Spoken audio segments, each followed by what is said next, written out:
大家好, сайн байцгаана уу? Хятад хэлний багш Манлаа байна. За өнөөдөр бүгдээрээ ахин нэг шинэ өгүүлбэр хамтдаа ярилццгаая.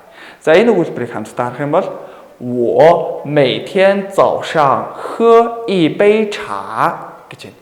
我 би 每天гэдэг нь өдөр бүр гэсэн утгатай дангаараа 早上гэвэл өглөө, 喝 уух, 一杯нэг аяг茶цай.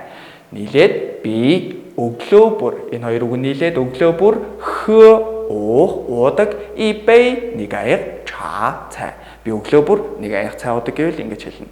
За хамтдаа дараагийн үг хамтдаа харъя.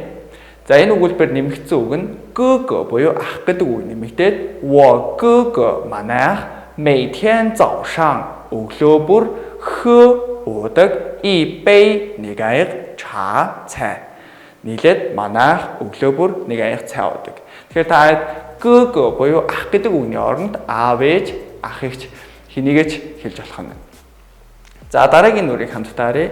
За энэ дээр өгсөн хоёр үг нь жээ буюу эгч, ваншан буюу орой гэсэн үгүүдийг өгсөн байна. Тэгэхээр бүгдээрээ гэрийн даалгавартаа энэ хоёр үгийг ашиглан өнөөдрийн үтсэн бүтцтэй орлуулан үзээчлээ давтгах нь. Дараагийн ишлэлээр уулзлаа. Түр баяртай. За ижээ.